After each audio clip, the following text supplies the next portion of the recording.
What's going on, everyone? LA Sports back with another video. In this video, I'm going to be talking about the news that broke this afternoon regarding the Toronto Maple Leafs and Mark Giordano, as the two sides have agreed and signed a deal, a 2-year deal, a nice little extension for both sides, worth $800,000 per year.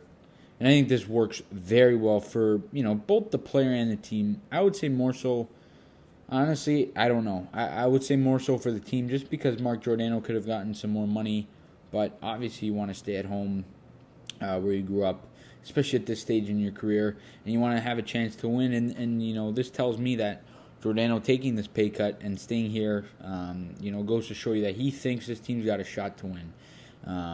And as you can see, now with the Tampa Bay Lightning dominating the Florida Panthers, that goes to show you how good the Leafs are. We were a goal away from knocking off the Tampa Bay Lightning, the two-time defending Stanley Cup champion, who I don't think there's any doubt. I think they're going to win again this year. They're about to sweep the Panthers. So Giordano sees something in this group, and that's obviously really, really good. But let's start, let's get into things with Giordano. He is a guy who came in, came to the Leafs mid-year, right, I think the day before the trade deadline. And, it was a really good trade for the Leafs. They got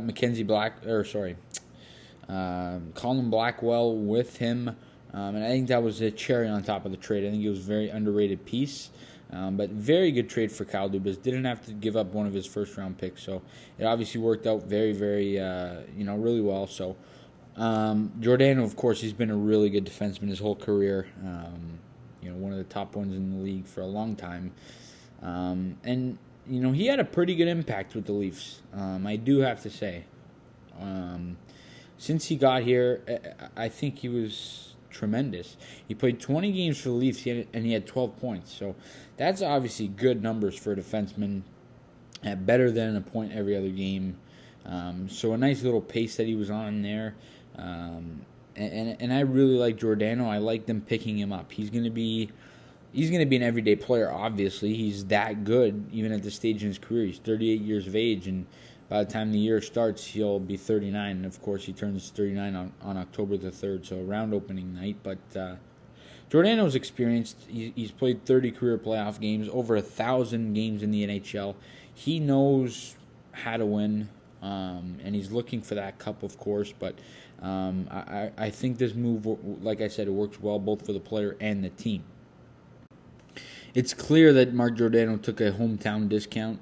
$800,000 is very close to the league minimum, so it's a very classy move by Giordano, and a good job by Kyle Dubas to get him on this deal. But I think what's really important with Mark Giordano is he's going to be able to help develop these two young defensemen, Rasmus Sandin and Timothy Liljegren, because we know he's going to be here for the next 2 years. That money is very, very cheap.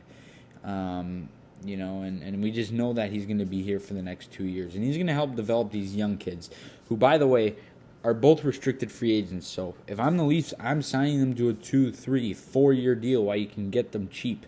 If you have to, even a 2-year deal is tough, because they could have 2 really good seasons beside Mark Giordano and then be worth $4 or $5 million. Whereas right now, if you can get them on a longer term for $2 million or under, I think that makes a lot of sense. But that we'll attack later on.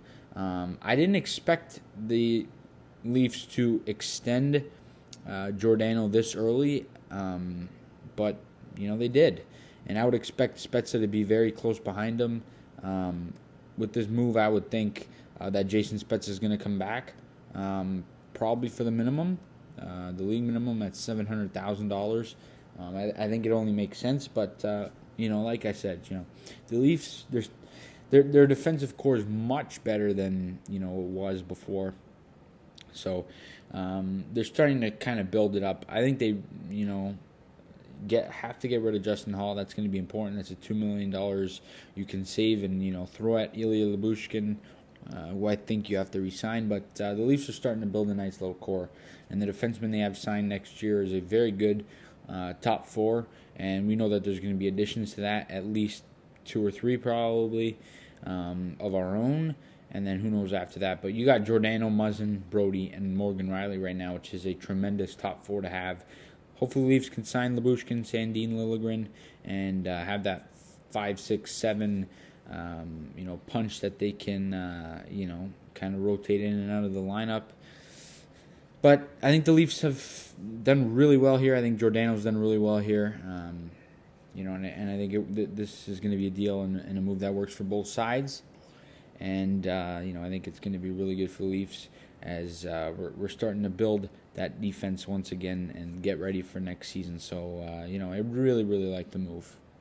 Guys, that's all I got in this video. You guys let me know down below in the comment section your thoughts on this extension for the Leafs and Giordano. I can't imagine anybody being upset about this from either side, from a player side or a team side. Works really well for both sides. I'm really happy it got done, and I think Dubas is extremely happy. The Leafs organization is happy to have Giordano back, and Mark Giordano's happy to be a Toronto Maple Leaf, because if he wasn't, he wouldn't have made this move. But it's great to see. You guys let me know all that good stuff down in the comment section. As always, please leave a like on the video, subscribe to the channel if you guys are new.